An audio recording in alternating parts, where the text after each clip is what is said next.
Good evening. I would like to call to order the June 10th, 2019 Bellbrook City Council meeting to order. Would everyone please stand for the Pledge of Allegiance?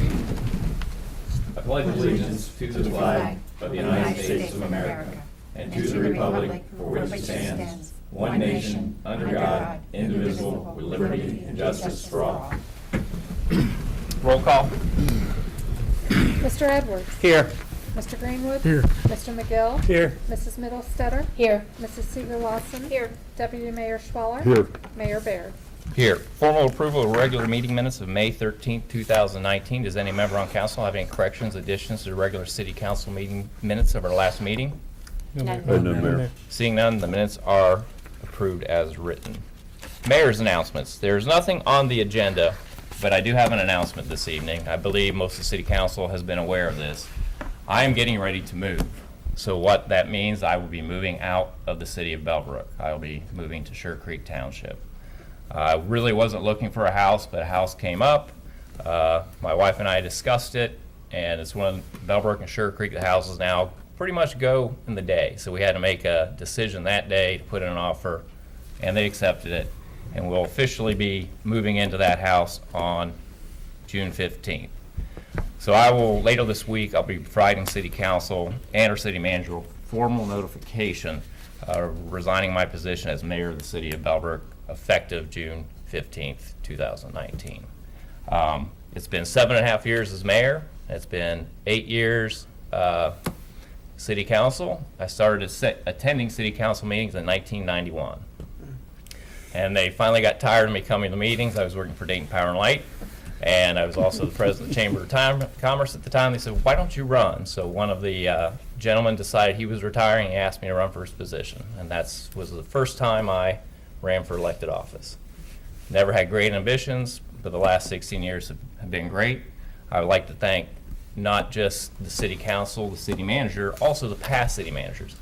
Dave Hamilton, as we all know, he was good with his money, and he got us our grants for Issue 2 money, which is now called Ohio Public Works funding. So a lot of our funding through him. He went through the whole breakup of the Bellbrook and Sugar Creek Township, and he has done a great job. After he retired, we had Mark Schlagheck, who is a fiscal hawk. He kept our spending under control, and I think that's a good example, and he did a great job. Now we have Melissa. Melissa has taken the downtown in a completely new direction. We have a new comprehensive plan that, when was the last comprehensive plan? Oh, In the 90s, I think. I thought it was 78. 78. Yeah, it was in the 70s. Okay, wow, that's right. So we have a new plan to revitalize downtown.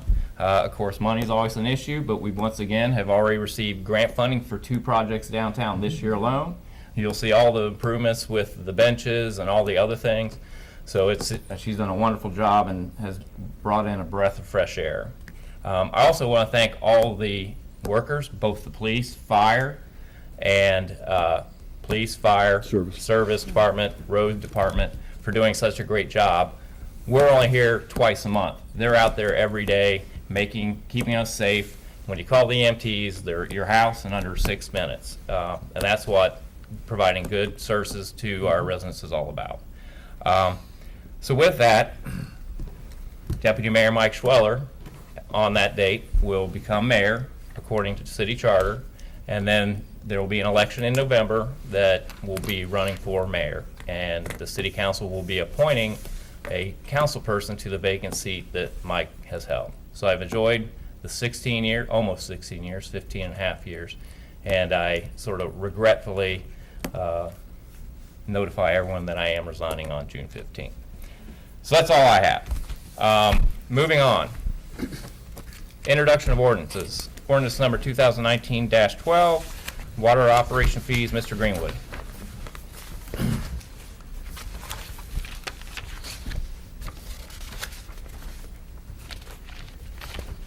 Almost here. Trying to find it. City of, ordinance number 2019-12. An ordinance modifying section 1042.07, operation fees of the Bellbrook Municipal Code. Whereas the Bellbrook Municipal Code has established operation fees for city water services outlined in section 1042.07, and whereas the last revision to water operation fees was in 2002, and whereas city staff recommends these operation fees be updated to better cover costs incurred. Now therefore, the city of Bellbrook hereby ordains, Section 1, that the following amendment to Section 1042.07 of the Bellbrook Municipal Code has be approved with deletions shown by strike-throughs and additions shown by italics and underline. And the basic, I'll just go ahead and read it. It's Section 1042.07 operation fees. Operation fees are hereby established as follows. Non-payment or turn-off is $30. Non-payment turn-on after hours went from 60 to 90. Shut-off and turn-on at meter pit during work hours upon request for maintenance purposes went from $20 to $30. Shut-off and turn-on at the meter pit during non-working hours upon request for maintenance purposes went from $60 to $90. Visit to install or inspect a new water service following 2 visits made at no charge to the builder, $30.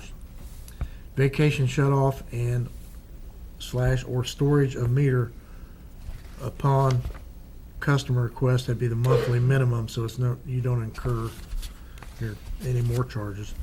Damaged meter repair cost including labor. Damaged fire hydrant cost including labor. Shut off at main upon request for maintenance or violation, cost including labor. And return check fee is $30. Section 2, that this ordinance shall take effect and be enforced from and after the earliest period allowed by law.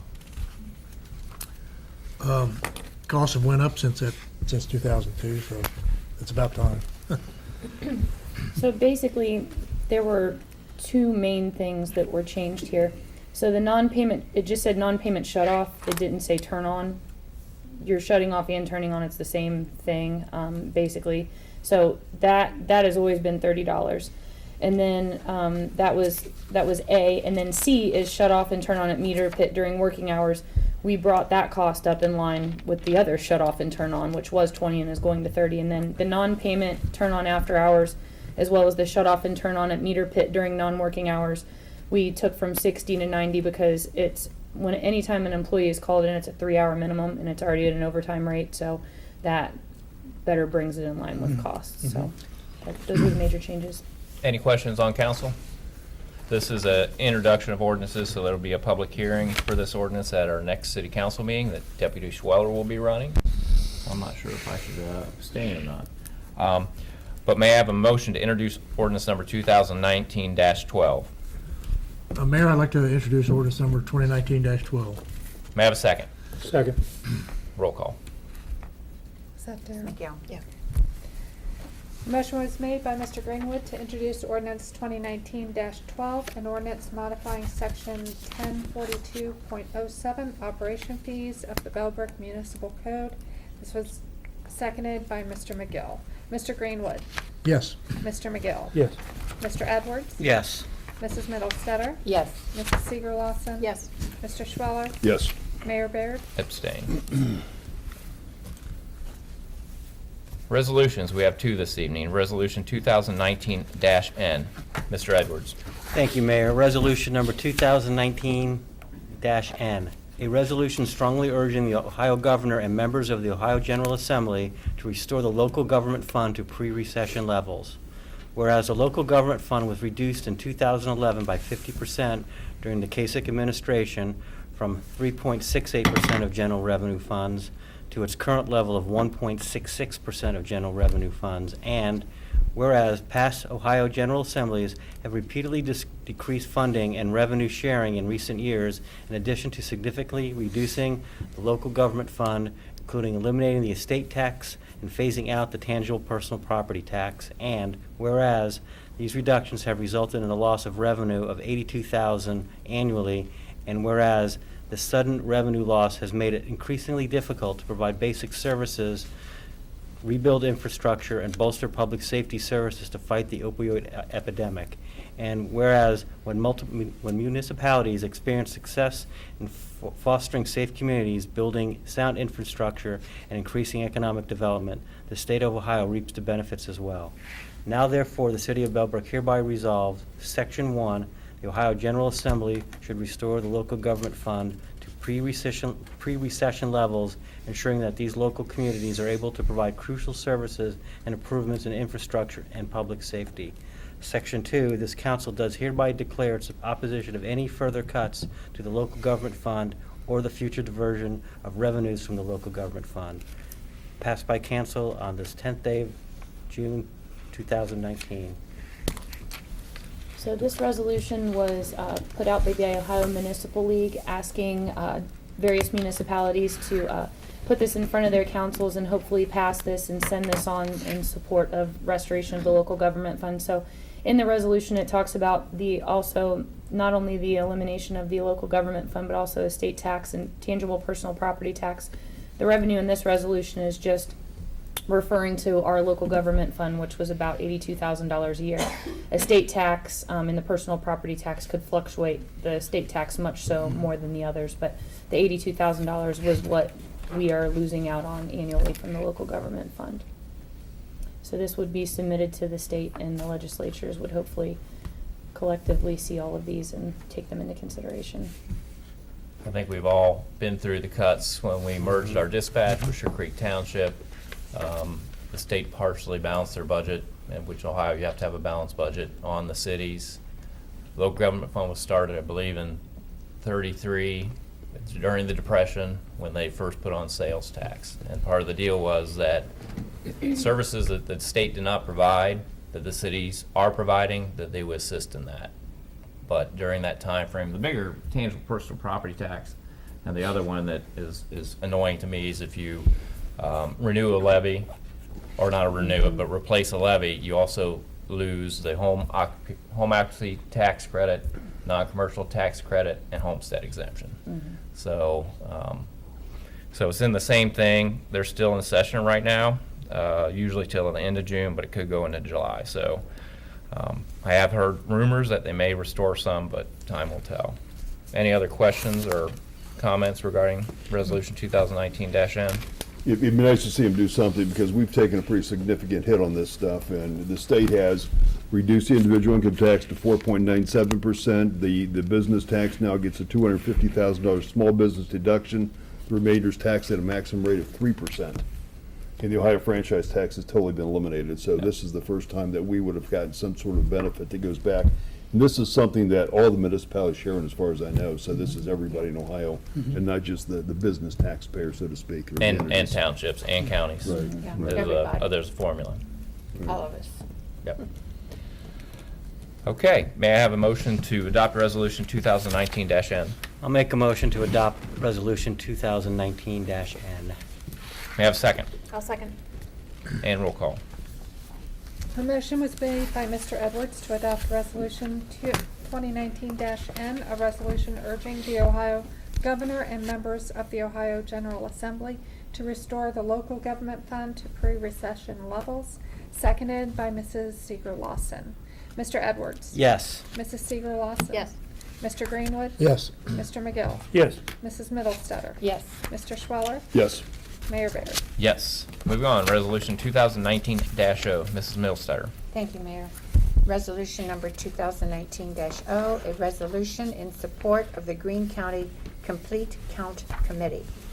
Whereas an accurate census count is vital to our community and residents' well-being by helping planners determine where to locate schools, daycare centers, roads, public transportation, hospitals, and other activities, and is used to make decisions concerning business growth and housing needs. And whereas more than $600 billion per year in federal and state funding is allocated to states and communities based on census data. And whereas census data ensures fair congressional representation by determining how many seats each state will have in the U.S. House of Representatives, as well as the redistricting of state legislatures, county and city councils, and voting districts. And whereas the 2020 census creates jobs that stimulate economic growth and increase employment opportunities in our community. And whereas Greene County will utilize the expertise of community leaders to develop and implement an outreach campaign to ensure a complete and accurate count through awareness and education of the count's importance to residents to overcome cultural, economic, technology, or linguistic barriers to participation in the 2020 census. And whereas the City of Bellbrook, Ohio, and its residents desire to recognize the Greene County Complete Count Committee. Now therefore, the City of Bellbrook hereby resolves, Section 1, this Council of the City of Bellbrook hereby supports the Greene County Complete Count Committee and the important work that it performs. So the 2020 census is happening April 1st of 2020, and this is a formation, this is a support letter or a resolution for the Greene County Complete Count Committee. So these are popping up everywhere, and so everybody in the county is represented on this Complete Count Committee. I serve on it, and it's basically all of us coming together to make sure that there's a complete count within Greene County. So we come up with an outreach plan, and we work to get the word out about the 2020 census so that a complete count is there. So it's really important that everybody fills out the census. They now will offer an online version, which is great. So hopefully everybody is able to complete that and get that in and make sure that everybody is counted in the right place. So it's really important. So this will go to the Greene County Commissioners, and there will be a kickoff for the Greene County Complete Count Committee here in the near future. So.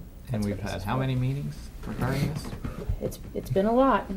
It is very important, Yeah. so to get the correct count, I was always somewhat skeptical. Our last 2010 census and the number, I know ours obviously will go up and the townships will significantly go up, so. Questions on the city council? I just want to make a comment. This also offers opportunities. People want a job working for the census. Correct. I saw it in the paper. They pay $16 an hour, and I'm not sure how long. I'm sure it's probably a pretty good while. So, Yeah, I don't know that either. May I have a motion to adopt resolution 2019-0? Yes, Mayor, I move that we adopt Resolution 2019-0. May I have a second? Second. And roll call. A motion was made by Mrs. Middlestetter to adopt Resolution 2019-0, a resolution in support of the Greene County Complete Count Committee, seconded by Mr. Schwaller. Mrs. Middlestetter? Yes. Mr. Schwaller? Yes. Mr. Edwards? Yes. Mr. Greenwood? yes. Mr. McGill? Yes. Mrs. Seeger Lawson? Yes. Mayor Baird? Yes. Moving on, city manager's report. Okay, so let's see. It's totally in the back here. Let's see. We have a few different things related to mutual aid for the tornado cleanup that has been occurring in Beaver Creek, our neighbors. I reached out to their city manager offering any assistance that our small community might be able to provide, and their city manager took us up along with the city of Xenia and the city of Fairborn. We all have a pretty close relationship together, and we've been providing 2 dump trucks a day, just taking and picking up brush and then hauling it away to the dumps. Mutual aid has been coming to Beaver Creek from all over. I was just talking to some of our service guys on Friday, and they said that they've seen trucks from down in the Cincinnati area that are coming up helping to haul things. So we're trying to pitch in and lend a little bit of a helping hand in that way. So they're keeping track of all of that information in terms of their mileage and hours and things like that. So we'll be able to provide a full report once that's finished. We also were asked by Xenia Township to lend them one of our bucket trucks because they had a cemetery that was totally blocked by large trees, and their bucket truck was out of service and they never replaced it. So they did borrow that to be able to help. So I just want to thank our service director and all of our service staff for being willing to pitch in for that and help out our neighbors in Beaver Creek. Let's see, our 2018 financial statements were submitted at the end of May. Those unaudited financial statements are on our website, and they have already began auditing them, and we should have our actual audit report by the end of the month, which is record speed considering I think that we got the 2017 audit report in November of 2018. Correct. So Correct. they're doing a great job. We do have our downtown assessment that's happening this Thursday and Friday. Just a reminder that there's a community meeting on Thursday at 7 o'clock at 51 East South Street. So that's going to be a presentation and dialogue, and the more people that we can get to attend that and give input, then the better this assessment will be in plotting the course of our downtown and its future. I will say that a project that is very inexpensive but makes me very excited to have complete is we had a drainage ditch that was very dangerous down here in front of Sugar Creek Educational Concepts here on East Franklin, and that is a drainage pipe is being installed currently, and that's all blocked off so that you can see that, and they're going to bring that up to grade. So there was a huge drop off into the curb, so if you were unfamiliar with the area and just trying to find a place to park and weren't paying attention, that could be very dangerous. So that is currently being repaired, which I'm very excited about. And then we are in the process of creating a special event permit as well as a demolition permit and some ordinances that go along with that, just to kind of tidy some things up and put some better regulations in place for processes. Little Sugar Creek Road, they are still working on a report, so I'm still waiting on that final report, and I'll keep council posted. And then last thing, we've got 4 total little free libraries that have all been installed at this point. So they just installed 2 more on Parkland, one at Patricus Park near Hillrise, and then the other one is on East Walnut near Bellbrook Park, and they are all filled up. I did get word that the one near Patricus was vandalized this weekend, and luckily the Girl Scout troop leader caught it, and she was able to clean it up and get it restored back to its original state. So I'm hoping that if anybody sees anybody tampering with any of those little free libraries, that they let us know. So we're really hoping that we can keep those nice because they're a great asset to the community. That's it. Questions for our city manager this evening? You also mentioned something about sidewalk assessment. Mhm. Did we come up with who's responsible for Property owners are. the property owner? One thing with that we are looking into, so, you know, as I uncover things and start to look at things, you just notice different things. And one of the things that we were noticing with our sidewalks is the language in our ordinances is very vague when it comes down to our sidewalks. So there's not really any strong procedural language or anything like that. It's mostly been awareness at this point. So one of the things that we're looking at is to put some solid procedures in place. So council should have an ordinance for consideration coming in a future meeting. Now, is there going to be standards, or, I mean, Yes. if I'm a homeowner and I get a letter, am I going to be able to compare mine with somebody else's as to what the problem is? Is it going to clear that up? Yes. So So we don't have arguments? yeah. So when I put together the CM update, we had realized after that the lack of the standards. So letters have not went out yet. So that's why I didn't really mention it, because we really need to get those standards in place so that folks have something to go by if they receive one of those Right. letters. Okay, thanks. One of the things that, this came up, I don't know, a bunch of years ago with one of my neighbors who had a cracked sidewalk, and one of the things they found, it was difficult for them to find a contractor to come out and do such a small job. So I was wondering if, after we get these ordinances in place, if there can be some sort of mechanism, either to have the city do the work and assess the property, or come up with some sort of buying group where, 20 property owners who have concrete work could get it done at the same time to kind of cut down the costs. That was the biggest problem. I know my neighbor tried to abide by the letter that they got, but couldn't find someone to come out and do, a 4x4 square or 3x3 square That happened to sidewalk. me. I got my sidewalk marked and I had to fix my sidewalk, and I called around a couple different places, even people I knew, and they said that they wouldn't do a job for less than $4,000. So I ended up getting my driveway done at the same time I did the sidewalk, but I wouldn't have done that if I didn't have the sidewalk problem. Maybe we could pull them together Could we- or yeah, something pull like together. Could we that. run that as a There are competitive- for options for competitive bid? sure. So that's something that we can talk about once we get that far. But yes, that's definitely an option. Those are definitely both options. Yeah, like Nick was saying, sometimes it's hard to get anybody to just even show up. Mm-hmm. That's, and then we used to, I remember back in the 80s, we had letters. There was a fellow that would get a list, and then he would come in a couple days and just go down the line. That worked real well. So maybe if we can just even announce if anyone's interested in doing sidewalk Mhm. repair, that they could maybe keep an eye out for Mhm. the markings on the sidewalks, I guess, Yeah. coming up. Any other questions? Very nice report. Thank you very much. Thank you. Moving on to committee reports, service, No service report tonight. safety. The only thing I'd like to mention is recreational fires. Make sure you go look at the website. They got they cover how you burn your fires and how to do it safely. And you should have clean, dry wood. You don't want to smoke out your neighbor. And be careful with the fires. That's all I got. Thank you very much, Forrest. Finance and audit. Mayor, just a comment relative to the audit. The past probably 10-plus years, we've been automatically required to be audited by the state of Ohio. In our finances are very straightforward. Our audit is very easy to do in terms of complexity. We look at bigger cities with more funds and income tax and all that. So we're kind of very straightforward. But what happens is the auditors come out and start in January and February working on our stuff, because we'll probably have our books closed sooner than a lot of the bigger cities do.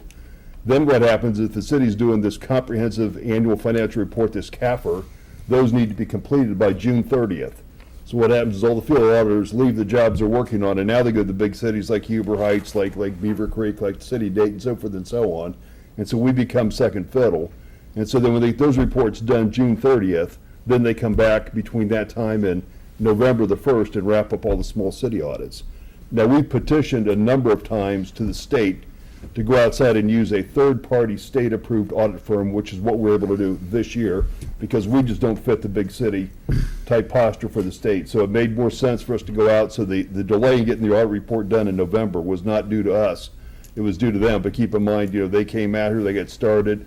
They had some of our files in the back room. They had some of the files in very disorganized, and they came back into it right where they left off, kind of started over. So it was a ton of city time. And it just makes so much sense to be able to use an outside independent third-party audit firm that's approved by the state than using the state mandated auditor. So this is the first time we got it done. I think maybe Melissa works some magic, but keep it up. It is first time Yeah. Yeah, it's a big deal. community affairs. No report tonight. No report. Any old business? New business. We have a couple new business items this evening. First, something that I'm personally very excited about, initial proposal introduction by Mr. Steve Kircher regarding Bellbrook Mountain. Little history, if you've been around a while, we had a ski hill here in Bellbrook. I started skiing there when I was a young lad and still race today. I think it was 87 or 88 when it closed. Steve would probably know. I think it's 87 or 88. It was a big loss. There were many high school kids that worked there. It was a really great place to work. I didn't work there, I just skied there. But this is potentially an off-take that I think City Council should consider. Mr. Kircher is going to give a brief overview, and I think this is something that when you get into the details of it, will need to be a work session to actually go through and look at all the possibilities and how it fits the city. So, Mr. Kircher, you do have to come up here because you're on TV and there's only one mic. That's great. I brought a prop, so. We like props. You can see and touch if you need. Right, I'm gonna pass it. Okay. I just have a 5-bullet agenda. I'm gonna try to cover this all in 15 minutes. So I don't wanna lose your concentration. I'll try to get through Thank this you. quick as I can. Give you as much information as I can in that time.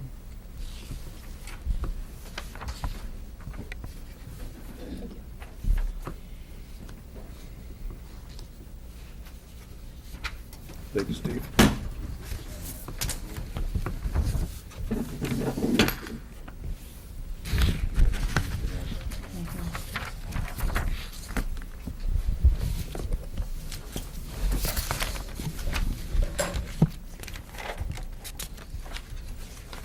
Okay, I'm Steve Kircher. I'm here representing Bellbrook Mountain LLC. We're requesting consideration for the use of city-owned land for a proposed snow tubing park located in the city of Bellbrook and open to the general public. On the agenda that I provided you that I want to cover is our 5 items. Number 1, the history of the proposal and where it came from. I want to go over that. Number 2, I want to tell you who makes up Bellbrook Mountain LLC. I want to go over number 3, the specific plan as best I can. Also, and then number 4, make a request for consideration from the city council. And then number 5, open it for questions and discussion and further information if you need, okay? So, starting with agenda item number 1, as Mayor Baird mentioned, Bellbrook has a rich history of snow sports, starting approximately 200 years ago when they used to close Main Street, on North Main Street, and they would open it for sledding and tobogganing. The library has documentation. You know, the whole town would turn out for that, but the library has documentation of some Bellbrook citizen who holds the record for the longest toboggan run, running from North Main Street and ending down just short of the Little Sugar Creek, or the Little Sugar Creek Bridge. They actually specify how long it was and where it ended. So that's interesting information. But so that's over 200 years of history of snow sports here in Bellbrook. And then, of course, in the 1960s, as Mayor Baird mentioned, a small group of local businessmen purchased and cleared the land for Sugar Creek ski hills and opened it to the public in the late 1960s and closed it in the late 1980s. Bill Staley being the last owner and operator of Sugar Creek Ski Hills. Today I'm proposing opening a snow tubing park with the hill located on, with the hill offices, maintenance building, and all permanent structures located on land currently known as Magnetic Springs Ranch, and the access road, parking area, and run out for the snow tubing hill located on city-owned land, more specifically a portion of the 47-acre former well-filled area located on the west side of South Main Street. Agenda item number 2, to discuss the Bellbrook Mountain LLC and let you know who makes that up. There are 3 owners that make up Bellbrook Mountain LLC. It's myself and my 2 brothers, Conrad Kircher and Andy Kircher. Conrad Kircher is here tonight. Conrad is an attorney with a practice in Lebanon, Ohio with Ritkers and Ritkers. And we've discussed this plan at length, and if this should happen to move forward, he would handle most of the executive functions of Bellbrook Mountain LLC, with me handling more of the operations management of the site. Andy Kircher is my younger brother. He works for the World Bank, and he's moving to Djibouti, Africa, to run their World Bank office for 3 years. So at this time, he doesn't plan on being an active participant, but may consider being a silent partner in some role. So those are the 3 people that make up Bellbrook Mountain LLC, along with our other family members. But more importantly, Bellbrook Mountain would be a team of quite a few people. So I invited a few potential participants in Bellbrook Mountain LLC, as well as supporters and other interested parties, most of who couldn't make it on this short notice, but I'd like to recognize them and try to run through that list just briefly. Most importantly, my wife, Carrie Kircher, is sitting here tonight with the Bellbrook Mountain jacket on. She's probably had the most fun of anyone in our family sledding down our current sledding hill on our property. She's helped me out quite a bit on this. Greg Grizel is here as well. Greg Grizel has lived on our property for over 40 years, and he's been the caretaker and has managed our horse boarding business, as well as taking care of the barn and the stables. Greg is an interested and possible participant in Bellbrook LLC with consideration for helping out with snowmaking and on-site management.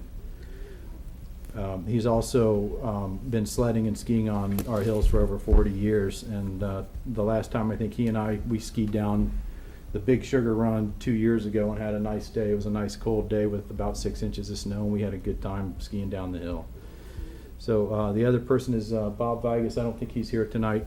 He's our landscaper and general maintenance man for our property currently. He'd also be considered a potential employee or participant in our project. He's a longtime Bellbrook resident. Also invited Judd Powell with Tom's Mulch. Because he's a large adjacent land and business owner. I've known and worked with Judd for quite a few years, but especially recently, I had him on our site and we discussed moving 250 dump trucks worth of dirt up to the top of the hill to add additional elevation to it if needed, and we had a plan, and so he's well informed on this project and also is a good supporter of this project. Yuri Freudenschutz is another person I've been consulting with. He's the owner of Valleywood Ski Shop. Yuri's father sold me my first set of ski boots and skis in the early 70s in the back corner on the 7th floor of Reich's building downtown Dayton. He had his ski shop down there. And then he later, as far as I know, he managed the ski shop for Bill Staley at Sugar Creek Ski Hill. But Yuri now runs Valleywood Ski Shop. I've talked to him quite a bit about this project. He has really been interested in developing a terrain park and has a lot of friends in the business, obviously customers. He's got a good pulse of what's going on locally with skiers and snowboarders and snow tubing and so forth. So Yuri couldn't make it as well, but I called him and invited him as well. Said he was sorry he couldn't make it. The other one is a personal friend of mine, Bill Lane. He's the owner of Music and Event Management Incorporated. He's currently involved with clients such as Riverbend Music Center, PNC Pavilion, Taft Theater, Rose Music Center, as well as being involved in the marketing department for Kings Island for a number of years. So he knows the local entertainment market and how that all works around here. He couldn't make it as well, but was invited to attend. Todd Leckleiter, another local Bellbrook resident. He's the owner of Ski Lift Maintenance Incorporated. Todd helped to install the ski lifts and tow ropes at Sugar Creek Ski Hill when they first opened, and then he continued to work with Bill Staley in the years following that. Todd's last project recently was installing a rope tow for a snow tubing park similar to this project in Indiana. Todd is a consultant and has personally skied with me on Bellbrook Mountain as well. He also created and manufactured a snow grooming apparatus, which I attached to my four-wheeler and use currently to groom the slope on our mountain. Special thanks and other people offering this support for this project. Stephen Berryhill, I've talked to him quite a bit. He's responsible for placing our website on his Facebook page, and we've received over 5,000 hits on that from local Bellbrook residents and other people in the community. Dave Hamilton, who I came to the office similar to what I did with Melissa, and spoke to him about 20 years ago, and Eileen was with him. I loaded them up in my truck and I dragged him over there to the site and I showed him what the similar proposal as today. Dave was real excited about it. I couldn't make that happen at the time. I didn't have control of the land at that time, and so that was put on the shelf at that time, but he was a great supporter of it. As well as Mark Schlagek, followed him as city manager. I did the same thing with Mark. And then we had the ball rolling initially, and then he left, or he moved on. As well as Don Buchek, who was a former assistant city manager and a supporter of this project, worked with me on a few items with this, was a great supporter also. Ryan Paisley, who has walked the site with me and given his feedback as Bellbrook Service Director, has also been very helpful. Especially helpful in this was Melissa Dodd, the city manager, who I think when the first time I went in there and talked to her about this, seemed excited from the start. I think had the vision and knows if we could pull this off, what a great benefit this would be to the citizens of Bellbrook. So I thank her for making this happen and being a supporter. Jeff Green with Zoning and Development has worked with me recently as well, and has gone over some items with me, and we made a bullet list of if this should proceed, timeline, and who we'd have to contact and some of the items that we'd have to do in the future. So he's been helpful with that as well, but I know he couldn't make this meeting tonight. Ron Wessler is my chief consultant for this project. Ron Wessler owns a 500-acre nursery in New Paris, Ohio, and 15 years ago he decided to clear his land on a similar hill with a similar project as this. He bought some snowmaking machines from Spicy Run ski resort, which closed down south of Chillicothe, moved those snowmaking machines to his property, put in some pumps, put in some wells, put in a retention pond, built a lodge, put in lighting, put in a parking lot, and he's been open for 15 years running a 4-lane snow tubing hill, just like basically proposed on, for this one. So he's been to our site a few times. He and I are currently in discussions. His site his whole business is for sale, as well as his 500-acre nursery. He's trying to find a buyer. He's in his mid-60s. He wants to retire and move on to something else. So I've made a proposal. Why don't you move your whole operation down here, run our park for the first 2 years. I've never opened one before, so it's good to have somebody with some experience and know-how. He makes his own snow. He grooms his own snow. He sells hot dogs. He orders the drinks. He does everything for the whole project, basically. He does have his son, but he's third generation, and his son doesn't want to participate this any longer. And I think his daughter's a physician out of town, so he's currently talking to me, and his basic, I called him the other day and said, I'm meeting with the city council. He says, let me know how it goes, we'll talk further. So those are the kind of people that I've come across in discussing this project. Also, people I've consulted, Wes Cashwell, he's the Midwestern sales rep for Snowmaking Machines Incorporated in Michigan. He's the second rep from that company I've had on site to discuss the snowmaking requirements, the capacity, how many snow guns we'd need, where we'd put a pump house, where we'd locate them, and in general, just general feedback and planning on this project. And he's kind of hanging out in the wings until I'm able to see if this will proceed any further or not. Bill Staley, the owner and operator of Sugar Creek Ski Hill for 20 years or so, who I knew personally through my father. And I remember seeing him at Sugar Creek just as a kid as Mayor Beard said, I went there with my brothers, and Bill Staley would walk the property and was always greeting people and making sure everybody was taken care of. The last discussion I had with Bill Staley was regarding this park. I saw him with a few of his fellow senior skiers at Perfect North Slopes. I saw him in the lodge one day. He was 82 years old and still skiing. And I talked to him about my project, and we had a discussion. He gave me some feedback. I asked him, reasons like why didn't your project work? What could you have done differently? He was very helpful to me and very encouraging. He said in today's market, we have a very good potential to pull something like this off, and was very encouraging in this project. And lastly, this guy's name, the same name as I do, Stephen Kircher. He owns Boyne Resorts. His father, Everett Kircher, started Boyne Mountain, Boyne Highlands. Stephen Kircher inherited that property. He now owns over 8 ski resorts across America, from the West Coast to Maine, as well as a couple in Canada. He's one of the largest ski resort owners in the United States. I sent him an email one day, and I said, my name's Steve Kircher too. Can we talk? He thought that was funny.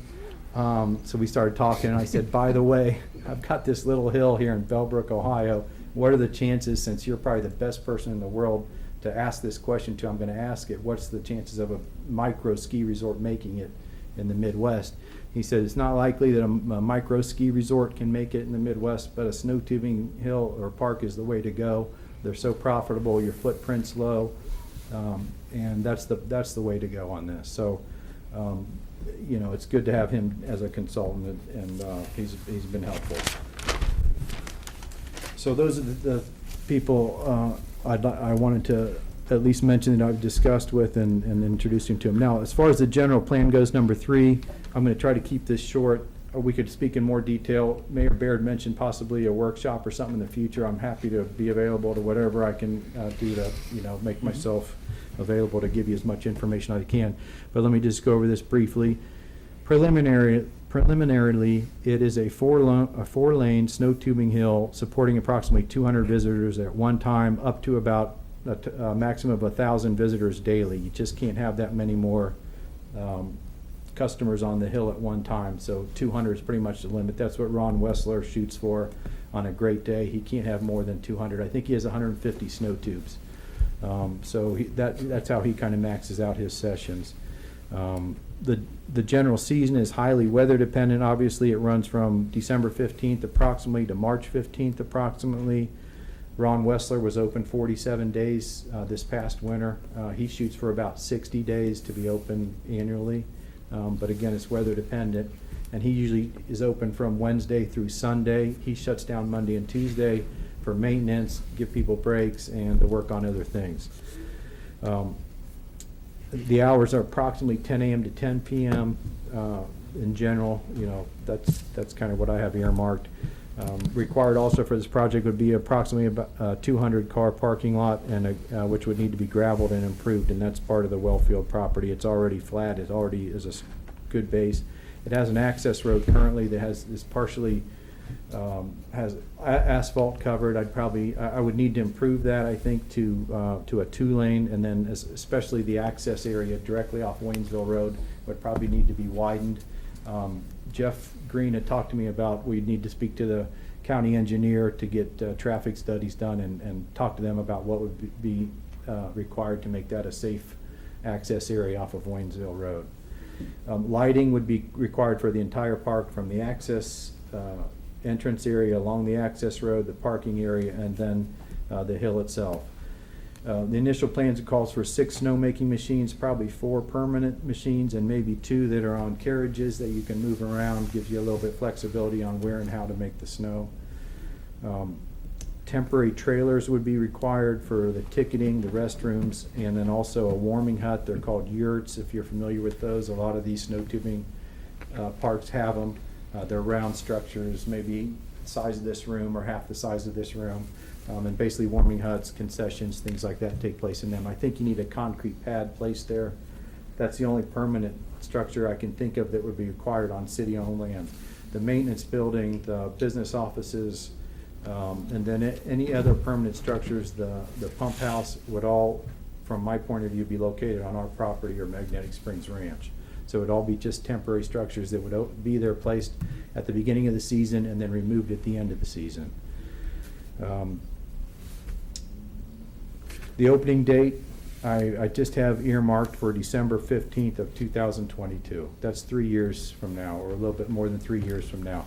That would give us time to talk with the city council further, get some agreements in place, get some more proposals better defined, especially where we're going to gain access for water for the snowmaking machines, as well as where we're going to access electric. We need 3-phase electric, but as far as I know, the cell tower has electric to it on that site, as well as the city water building. I'm not sure the exact term they used to describe that, but I think they have electric to that building that's directly across the creek from our property.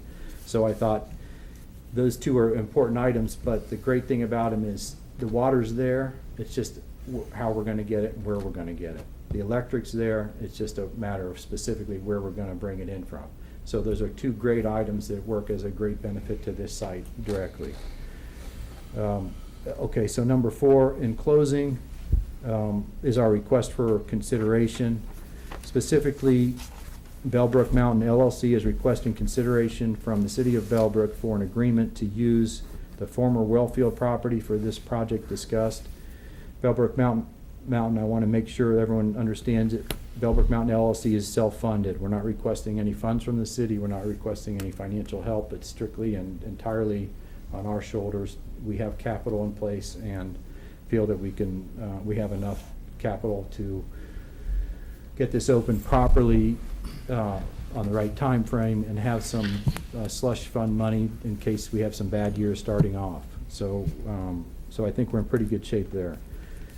So in closing, number 5, I'd like to thank you all for allowing me to present this to you for consideration. I think it's an exciting project.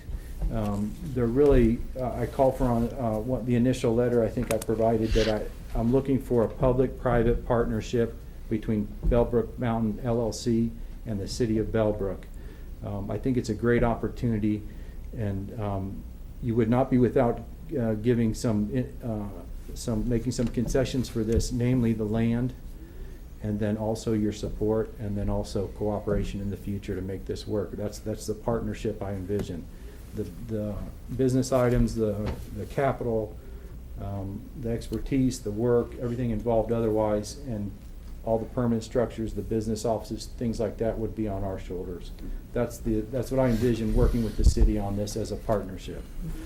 So at that time, I'd love to answer any questions or slate maybe a workshop in the future to discuss things further, but that's the initial project, and would love to take any questions or concerns you'd have at this time. Anyone have any quick questions on it? I think there's a lot of details, and I think you've got a pretty non-aggressive timeline, I think, during that Right. time. So, of course, it'll be planning board. I don't know if you have to do anything with BZA or not. And those, I think getting some of the details and exactly where it is on the well field. You've talked to some of the people at the water department already. The land right now, I know we're not using. I won't be here. Wish I was. I think it's a pretty neat project for downtown. You're always going to have naysayers no matter what you put out there, but I think it's worth looking into. And clearly, more details, which would need to be done through a work session at some time to get into the little nitty-gritty or answered in writing. Just at a very high level, would it take all of your property, or are you gonna still have the stables and the barn and all that sort of stuff out there, or? One of the reasons that we're making this proposal is, as a family, me and my two brothers, we're trying to figure out what we're going to do with this property. My brother lives in Mainville.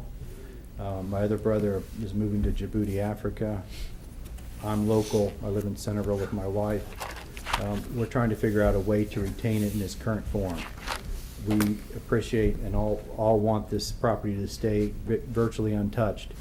The snow tubing hill is a small footprint. It's going to take about an acre of land to put the hill on. It may be 2 acres of land, and we're going to clear minimal trees for that. And the hill itself faces the east.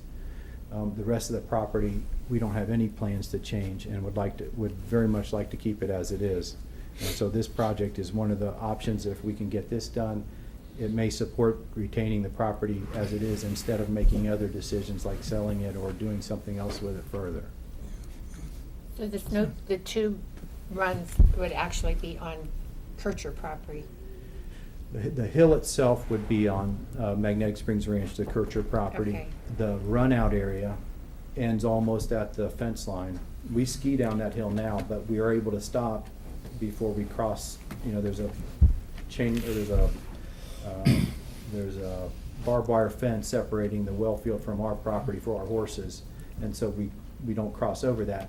But for snow tubing, the hill would end virtually at that barbed wire fence, and then the runout area would all be on basically the city-owned land in the floodplain right along the Little Sugar Creek, where as kids, it used to be a pig farm. There used to be like over 200 pigs over there. We'd go over there and chase them around and they'd get them all riled up, and it was, Yeah.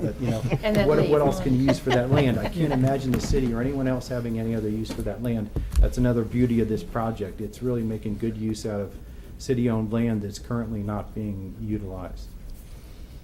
I like the concept. I think definitely we should have a work session or something to talk about further. I mean, I have a lot of questions, but probably now is not the time to go into all the details on them. But yeah, I think it's a good idea. I just got a couple things. That is well field protection area, so it has to be treated as such. Chemicals, and it's also floodplain. You can't fill it, That's our water supply. So we have to make sure that we don't do any damage in that area. I do like your project. I think it'd be good, Yeah, that's and I think it's usable. Yeah, but- that is not our well fields now. We originally were planning to use that at one time. Unfortunately, it was determined that it was contaminated, so. But it's still a protection area, though. It is a well field protection what I'm saying. area. It's up from the well fields, but our well fields are not there. I know that. But it is well field protection area. Right. I mean, you have to treat it as such. Yep. Chemicals, different. You just have to. I'm not trying to down it or anything. No, I appreciate that. Yeah. And, In your plans, I'm just saying that, if you're using any kind of spray chemicals, you got to be careful with that stuff. And we do have development. We got the parks, soccer fields in well field protection areas, and it works well. And we're all supportive of all that. And probably No. support what you're doing. I just wanted to mention that. No, I appreciate that. I'm aware of that. The only thing we're gonna to possibly do is add gravel for the parking lot.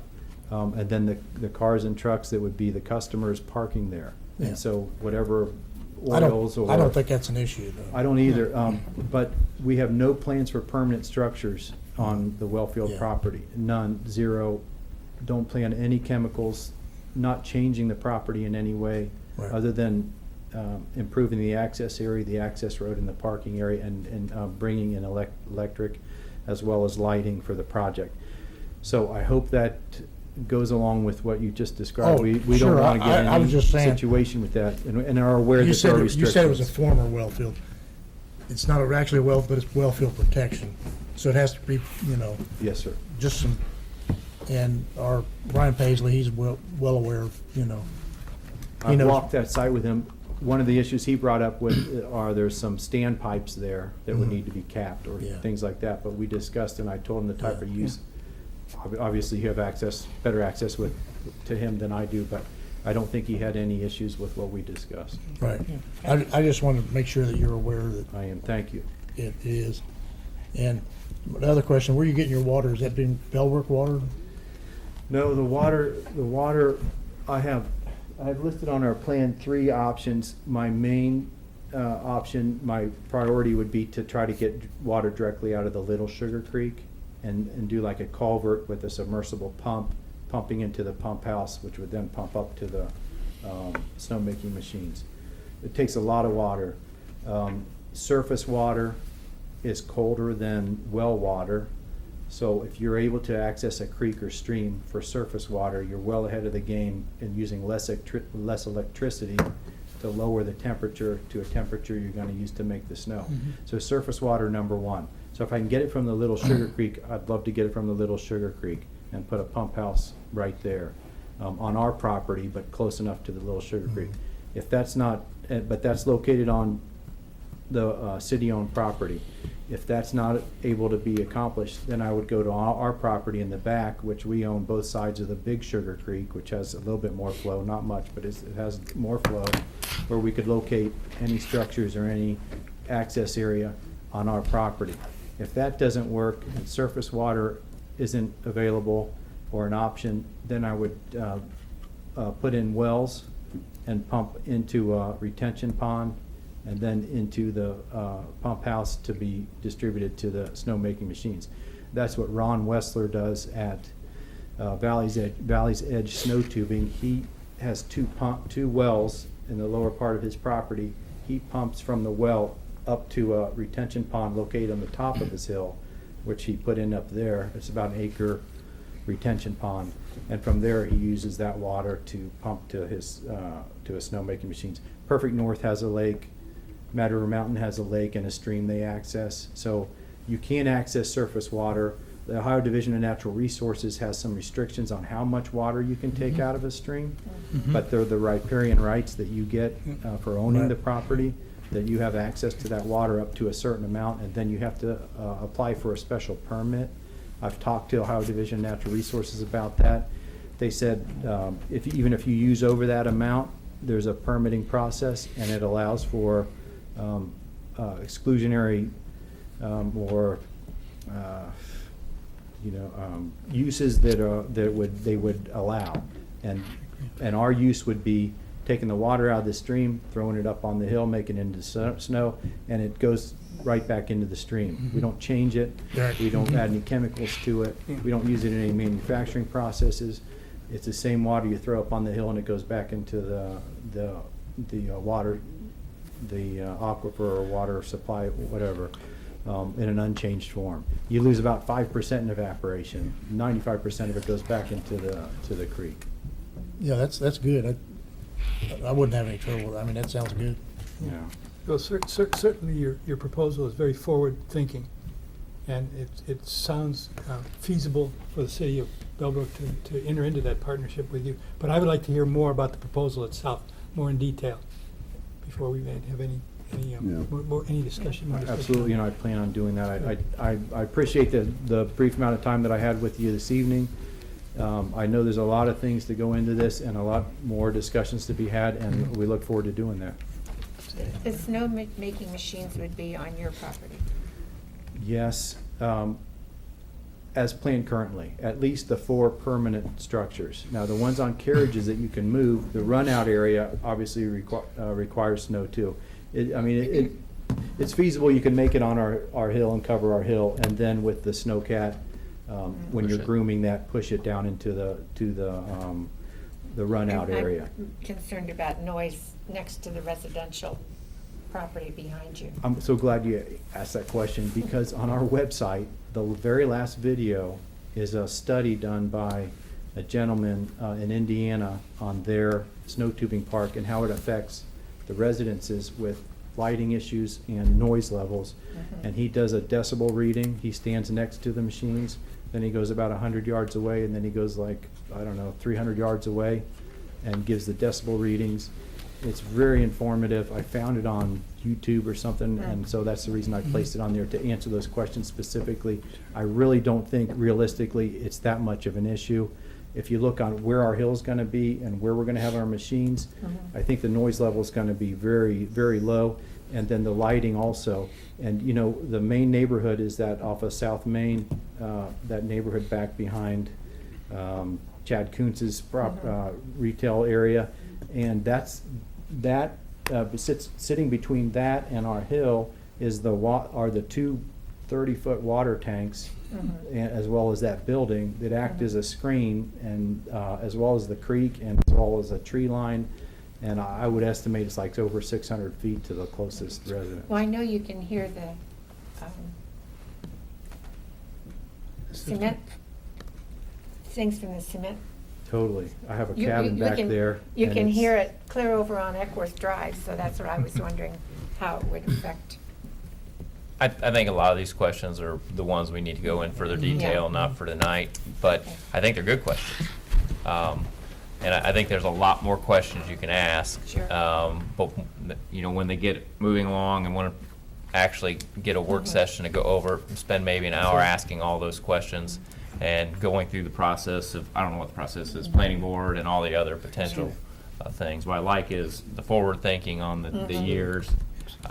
You ought to talk to DP&L as soon as you can, though, to start making those plans, Yeah. because I know Mad River Mountain has had some reliability issues when they turn on their equipment and things like that. So just try to, work with them as early as you can to make sure they get systems in place. At least there's on chair lists. The city manager, Melissa, has spoken with me about that, as well as Jeff Green, and our initial thoughts were, in working together with this, was let's run this all by city council. If city council says this is the craziest idea they've ever heard, it's a no. I say thank you. We Yeah. pack up our stuff, we go have fun for the next 20 years on our own hill and don't bother any city people, and that's where that would stand. So, yeah, we've talked and made plans for that. Good proposal, looks like it's very comprehensive, and I think at this point in time, probably, Melissa, we should meet as a council and identify what the issues are we want, then invite you back at that point to have a work session and try to iron out some of the basic things, but thank you for your time I and a good appreciate it very presentation. much. Thank you very Yeah. much. Well Thank you very much, Well Steve. done. Moving on, so we have one more new business, severe weather warnings, emergency operations. Okay, so I know that in light of the recent tornadoes in Greene County and our neighbor Beaver Creek, it's caused me to look at a number of different things. Emergency operations is one of them. So I put in the council packet some of the research that I did just to bring myself up to speed on these. So Mark had left me a list of, previous city manager had left me a list of things that needed to be completed. Everything got crossed off of that list except for the update of the emergency operations plan. So this was last updated in 2012, and when I look at it, it's complicated. So I talked, I met with the police chief and the fire chief and our service director right after the Memorial Day tornadoes, and we started to talk about this, and we've basically decided that we want to write our own, because this is a very standard template that could be used in any community. You just change the name. So we had kind of brainstormed what we would like to see in that manual, and I've began kind of a framework that I'm going to start working on. So that's kind of where we are with emergency operations. Of course, also the second thing is the notion of the tornado warning sirens, and I know that council has talked about this prior, but since I'm new and I don't know if all council members were necessarily on council when this was discussed, but it looks like the last time that it was talked about in council was when a grant was applied for in 2017, in which we did not get, and that was supposed to be a joint project with Sugar Creek Township to install 7 sirens, and it was going to be 4 in the township and 3 in the city, and it was going to cost about $200,000. So that was probably the last time it came to council. I do know that one of our former fire department employees, when he was in a leadership program, fire academy situation, he did a full report in 2015, and it was probably this thick, and I sat and I looked through the whole entire thing. He had sent out surveys to residents. He'd also sent out surveys to similarly sized communities. And I actually put the results in this packet because I wasn't sure if council had ever saw those, but I thought it was some good information just for consideration. So the last piece of this is that the city did have one tornado siren that I've been able to figure out. One tornado siren, which was on top of the what is now a city garage next to Key Bank. And it was removed about 20 years ago, and it seems from recollection that I was able to gather that it began to need repairs, and that the repairs were gonna, be costly, and so they decided to take it out. So I did a little bit of research just on what the cost of one siren would be, because in all of this, folks on the west side can hear Centerville, some of them can. Folks on the north side can hear Kettering, some folks on the east side can hear Xenia. So my thought was, what would it cost to do one? Because it's been looked at to do, a larger scale project, but what would it cost to put one in? And it kind of has ran the gamut, but from what I can understand and what I can gather based on previous research that had been done, it looks like for about $20,000 we could get one siren. So it depends on the software and whether or not we could tie in with somebody else, because if we need software to run independently, then that would be an additional cost. So for what it's worth, that was the research that I had found that I wanted to pass along. There's one other component to this, which I think was part of the discussion with the lack of a tornado siren, was the HyperReach system.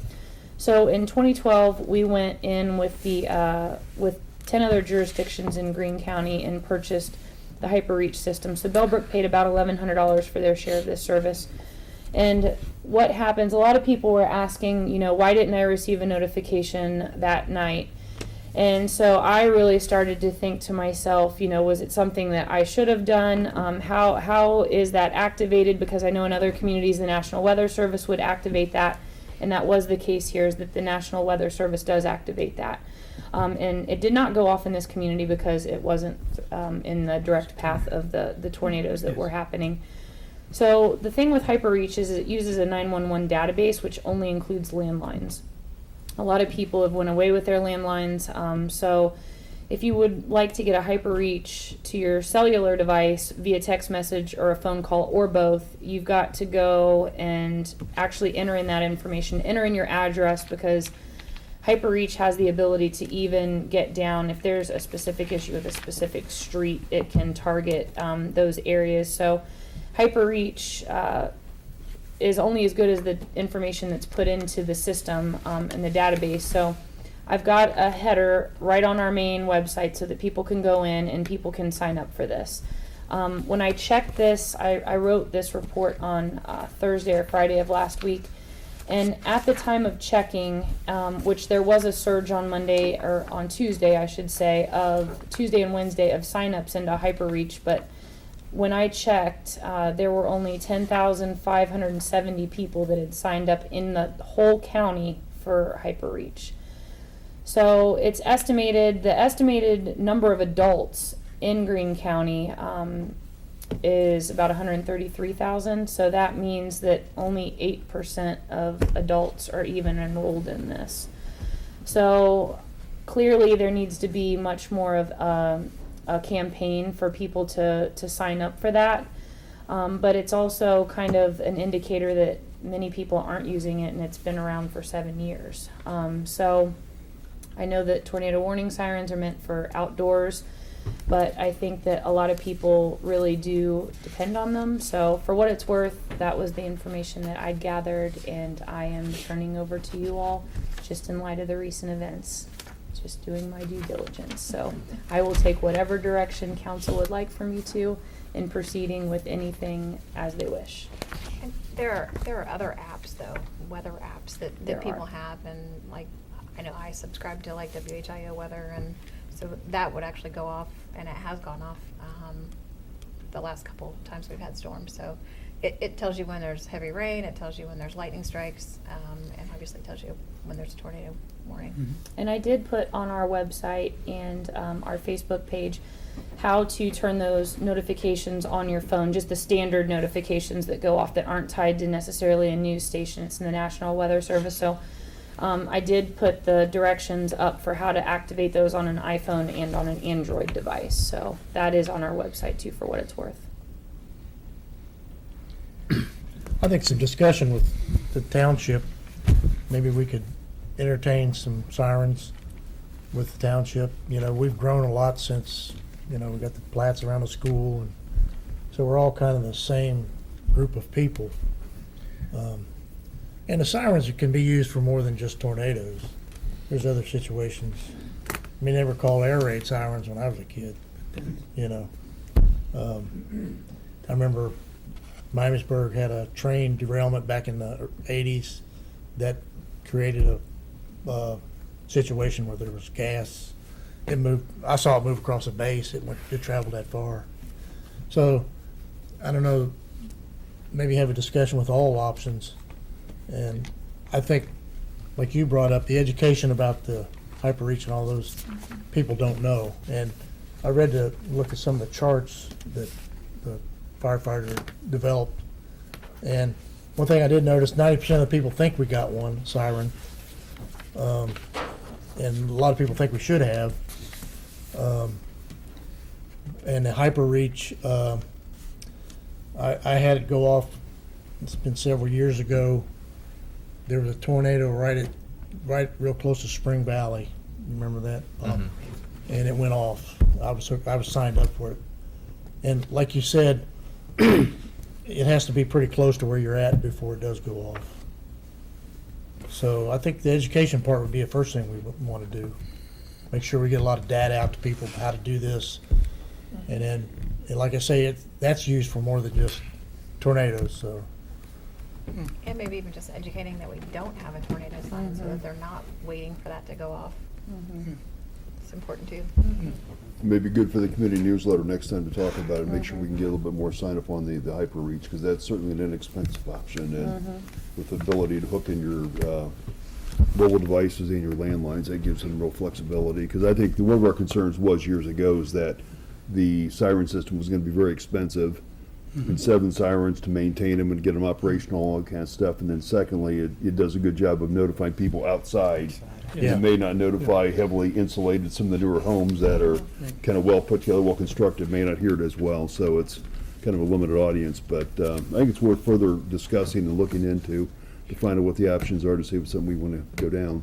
And would there be any grant funding available for it? Is it too early to tell, or? I can look into it, but Yeah. I just wanted to kind of. I think it's worth general further overview. exploring it, but it's one of these things that every time we turn around, we talk about 20,000 and 20,000 and 20,000, and it just starts adding up on our limited budget that we have, so we need to make sure we find the highest and best use. Any other comments or The only questions? thing I was going to say was that in preparation for the meeting here, I did a little research myself from the Quad City area of Iowa. And they have a similar issue that we have, in that they had no sirens, and what did they do to develop a plan to implement sirens for the coverage for the constituents over there. And so I gave a copy of this to Melissa. Maybe she can get this around to all of us and take a look at it, because it does offer some of the guidelines they looked at, who had control of the system itself, because that's a big issue here in the county, because we have the Emergency Management Association, we have local governments that want to control it. So we need to know, and we need to discuss who's going to have control over that. Plus, we have a very good emergency communication system here with the BARC, with the Bellbrook Area Amateur Radio Club, and I'm an amateur radio operator, so I know this, that, we're trained by the Weather Bureau to make those observations and report those back to a centralized location. And that's exactly what Quad City did in terms of looking at, how they approached their use of sirens, how many sirens they were going to put in, whether they were going to be oscillating, whether they were going to be multi-directional with the information itself that went out, and to use it for other, as a colleague over here, Mr. Greenwood, presented, was the issue of they can be used for other things because it could be a public address system, especially if they had a code atom, where they're looking for a lost child or something like that you could read it outside. So please, if you would, maybe we can get this around to everybody. Any other comments or questions on council? Seeing none, we'll move into open discussion. We'll start with city council. Just wanted to thank you for your leadership and your dedication to the community over the past, what'd you say, 15 and a half. 18 and a half years? 15 and a half years. I will tell you, when I entertained running for office, you were the one that kind of talked me into it, and I appreciated that, and we'll miss you. Thank you. Thanks, Bob. Appreciate all you've done. You're welcome. Mr. Baird, I echo some of the comments that Mr. Edwards gave just before here. And that, my involvement with city government goes back to planning board, board of zoning appeals, which you may or may not have had interest in and were on, but you did make a mark on us here at this city, and I appreciate that. Thank you very much, and wish you well in your endeavors. Thank you very much. I echo all those sentiments. You've been a very effective leader, Thanks. and you know everybody. Just want to thank you for all your leadership and direction. I think you've done a great job as mayor. I think when you started to become mayor, I think people kind of like, I'm not sure about that guy, but I think you showed everybody that you know what you're talking about, and you do a good job. Thanks. Mayor, I want to thank you for what you've done. It's been a pleasure working with you, sitting side by side with you, with Pam in the middle, I guess. It's been okay. One of the things a lot of people don't realize about the Bellbrook City Council is that the council members get paid $4,000 a year. And that's not much money, but we're called upon to meet twice a month formally. We have a lot of meetings we do internally, and we have a lot of communications back and forth that takes time to read, to study, to research. We talked about some things people have done tonight. There's a lot of things that go on behind the scenes. In the case of the Bellbrook mayor, it has historically been a position that requires and takes a lot more behind-the-scenes work. And Bob has been very heavily involved in a lot of things that we don't know about, we're not necessarily aware of, but he stays on top of and kind of brings us in at the time when it makes sense to do so.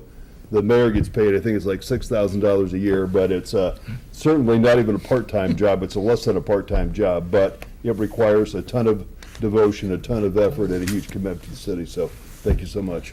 Thank you. You're very welcome. I just want to thank everyone for working with you all through these years, and the other council people.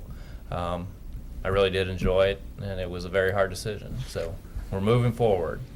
That's all I have. This is open discussion for anyone who would like to come up. You have 5 minutes, and you need to say your name and your address. I see Louie.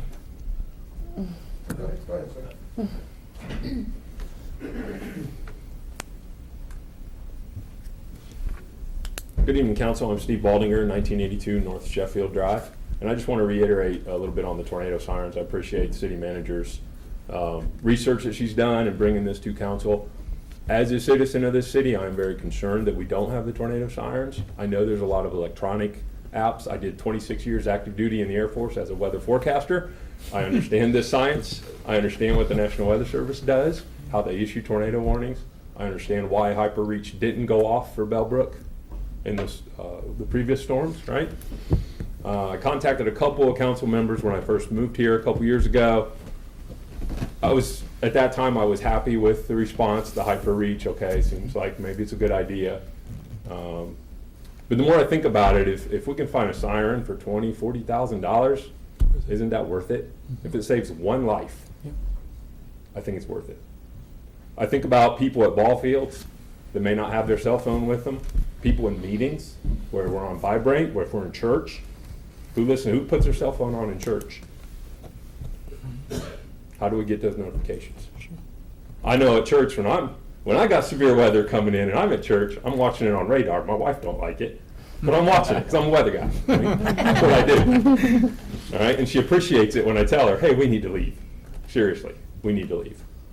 All right, I've lived all over the world. I've lived in Tornado Alley. I've forecasted in McConnell Air Force Base in Wichita, Kansas. So I've been in situations where we've had to make those decisions. And if we take it for granted, I think it's going to end up costing us in the long run. Hopefully we never need it, but I think it's a fail-safe. Why would we not want it? I went to Kings Island yesterday. How many seat restraints do you have on one ride? You have 3 or 4 ways to save your life and prevent something bad from happening.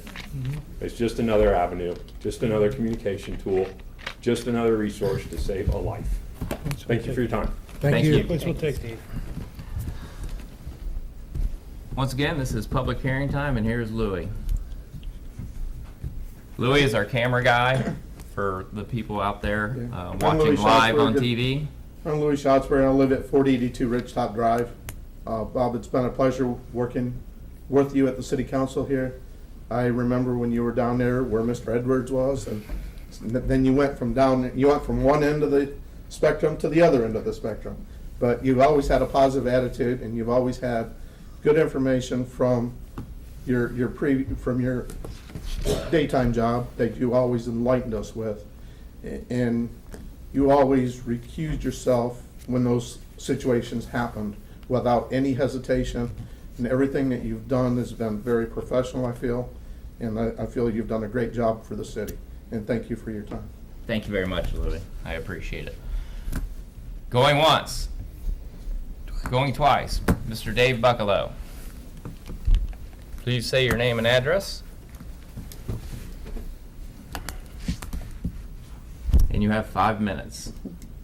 I'm going to try to make this brief, although some people may doubt my abilities. I do. I know someone else who does. My name's David Buccalow, and I don't want to give my address, and you'll see why here in a minute. We have I live, you know where I live. I live on Lower Hillside Drive, I'll say that much. We have a situation where we have loose dogs. Some of the dogs are reportedly aggressive. And I've heard reports where the dogs have killed other pets. I've heard reports where the dogs have bitten people. And I was told secondhand that 3 other people turned in reports to the police department all on the same day about these dogs. I was also, I think it was Thursday, I happened to be hanging out with my friends at the Greene County Commission, and I was talking to Brandon, and someone had texted me, said dogs are loose. And I was getting ready to call 911. He said, don't call them. He said, call the county. So I called county animal control, and from what I understand, they issued 2 citations. I don't know if it's on the same dogs, different dogs, whatever, but I know that they came down to the area. I walked that street in a circle. I also walked from my house to downtown service center. It's really a nice sidewalk. You're talking about walkability, and it's nice. And those dogs get into that area, and I'd like to think I was safe. And I told my wife, I said, you can't walk around the street because it's not safe. Now, what I wanted to share with you, and I did turn a report into the police department, and I showed this to the city manager earlier today, but if you'd be kind enough to pass this to council members. I don't want to read it. It speaks for itself. And I want to show you a photograph of the dogs running loose, and the dogs are running loose at the opposite end. I believe it's the property owner's responsibility to control their animals and to keep their animals on their property. And oftentimes, property owners will minimize the damage that their animals can do when they're let loose, especially certain types of animals. What I would like to suggest to the city is that the city police department, and the police have actually increased their patrols, and which is nice that they did that. I don't know how effective it is, but they've done it. But I'd like to see the police department and Greene County Animal Control work together on this issue to resolve it and have stricter enforcement in that area concerning animal loss. If the animals are running loose, if they're out of control, they need to be removed. I'm all in favor of this, okay? I thought there'd be more people here tonight. I think maybe you read that and then you see why some more people weren't here tonight. Plus, people don't like to get up and speak in public. About the mayor thing, you know, I have it on very good authority, Bob, that you're the second best mayor in the history of the city of Bellbrook. That's coming from the youngest mayor ever in the city of Bellbrook. Who is no longer the youngest. I had a birthday. But if you need a plaque, you know, saying second best, I'll take care of it for you. Okay? Thanks, Dave. That's It's all I okay. need. I'm here for you, Okay. Bob. Thank you. Thank you, sir. Thanks, Dave. These, one is I'm obviously exiting, but these are police matters. I think you always take everything under advisement, but it's, I'm not an attorney. I'm not going to interpret the law. That's why we have a prosecutor. That's why we have it. Don't the fines increase if your dog is out caught so many times? I mean, I think that we should have, be- dogs aren't allowed to run loose in this city. We have, that's my position, is we have ordinances. I think, you know, obviously safety is very important on all sides. But it's our job, is I'm not a strong mayor.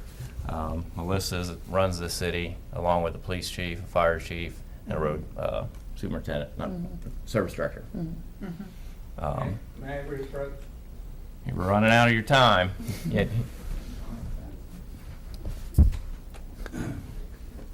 I was just threatening again tonight. So, I take it serious. I've seen people hurt, I've seen people damaged over less than this. I truly have, in my vast experience of life between being 20 and what I am now. And I don't think it should be tolerated. It does not speak to Bellbrook values, does not speak to community values. It should not be tolerated, period. And that was between me and going to the back of the room. So we need, this is a, like I said, a police issue. I don't know, we'll let council speak, since my authority is. I think it's a police issue, and if the police are not on top of this, they should be. Correct. Yeah, that's exactly right. I mean, they should investigate, find out what's going on. They actually know who it is, so.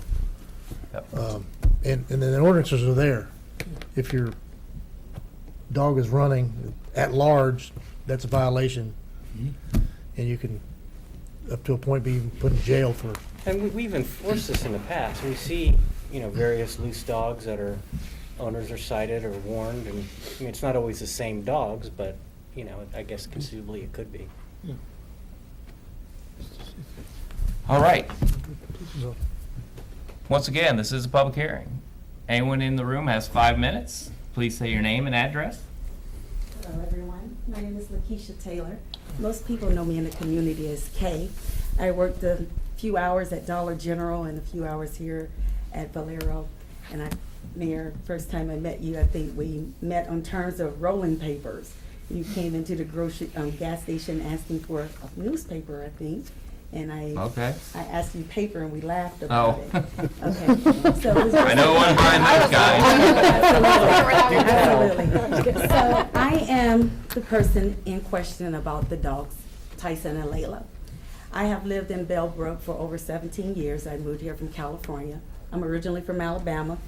And so when I've had several dogs over the years, and I was here when the ordinance went into effect of no more than 3 dogs. Well, I have 4 girls, so we end up having to get rid of a dog. But we've always had 3 dogs, whether it was a Yorkie, a Schnauzer, and a Feral Hound, or the Feral, the Lab, and blah, blah, blah, blah. Well, the girls have moved on, took the dogs, and it left Autumn and myself, which Autumn is my 17-year-old daughter. And I got Tyson 5-6 years ago, looked like a polar bear. Sent him through the obedience school here at PetSmart. Turned around 3 years later, got Layla. Never had pit bulls before, but I saw them on the news when the incident happened in another city. I wanted to make sure that my dogs were properly restrained by getting an invisible fence. So I have the collars on them. But in the midst of the last year, my girl and boy don't have toys to play anymore because they get into shoes and everything else to chew up. But they chewed the collar. So one of the collars were off. And in order to get a new collar, it was going to cost me $449 for one and $229 for the other one because the box was broken. The $449 was because the collar got off of his neck when he went under the fence to dig out. It should have shocked him at that time, but I didn't know how to adjust the thing on the collar. So Invisible Fence was gonna charge me another $100 and something just to come out and do that. Well, in the midst of that, I got a ticket. Well, that ticket was $100 and something, then it went to $200 and something. But social media has been phenomenal in letting me know if the dogs have gotten out. My yard is fenced, but he dug a hole out. So I put a big log there, and I wasn't aware that he was going to move the log. He moved the log. When they talk about vicious, I'm not aware of that because we have 2 cats in our house. So everything that this gentleman has said has always been hearsay, whether it was on Facebook or his statements here today. Somebody told me, I was told they killed. My dogs have never killed anyone or killed any animal. But I do respect the fact that they're labeled vicious dogs and they're roaming the community, and I'm taking all means to secure it. I've, over the week, was contacted by the Pit Bull Foundation here in Ohio, who helped me get a restraining cage. It's in my dining room now. I went back to Invisible Fence this morning, by the grace of God. They had a box that someone donated last week, so they sold it to me for half the price, and my other collar was warranty, so I was able to get that for free. Another group of guys came over and helped me fix my fence over the weekend. But the slanderous things that he's saying and the things that are being made on Facebook, you know, I try to go in first and apologize, then I go into defending, and then it gets more dramatic. So I am completely out of that now because I don't want my dogs to get hurt when they make comments about blasting them in the head or I should be ashamed, the dog should not be roaming. I know that. I know that. I wasn't at home. I had guys in my house fixing my doors, and they left the door open when the dogs got out that day. So I try again to apologize to them, and I apologize to councils. When we talk about the police, they are aware, they know the dogs, they know where they live. I put on Facebook my address. They go right to the creek, play in the creek. When they come home, their paws are all messed up and they're soaking wet. But again, I'm not trying to justify. I'm just saying they are my dogs. I do love them. I'm doing everything in my possible will that I can to make sure that our community is safe, our kids are safe, number one, and that my elderly on my street are safe. I don't want anyone to get hurt. You see the dogs, Layla talks back like a cat, but she doesn't growl or bark at anyone in a vicious way. But I'm here today to make peace, to say I'm sorry for my dogs always running to town. They get a spanking when they get home, surely they do. But nevertheless, I'm here to fix the problem, make sure that the community is safe, everyone knows where I live, and I'm trying to rectify the problem. As far as Greene County Animal Control, they know the dogs as well. They come out, they come to the house only because people make calls in the community when they don't know the dogs. Most of the people who do shoot them home or call me and say, hey, they're on so-and-so street, you know. But it got to the point where I stopped riding around looking for them because I used to ride around honking my horn because they knew my horn. But it got to the point where they started coming back home again, tired and wore out. But that doesn't justify them leaving my yard. But I am getting the invisible fence this week. The collars are back on. Mrs. Taylor, I'm going to have to cut you off. Okay, We have 5 minutes now. 5 minutes is If up. council Thank you, has any everyone. questions, I just repeat what I said before. Clearly, you're aware of the issue. Any questions on council? This is, once again, open discussion. Going once, going twice. Does any other member of council have any other business to come before us at this council meeting? Doesn't matter. No, Mayor. The meeting is adjourned.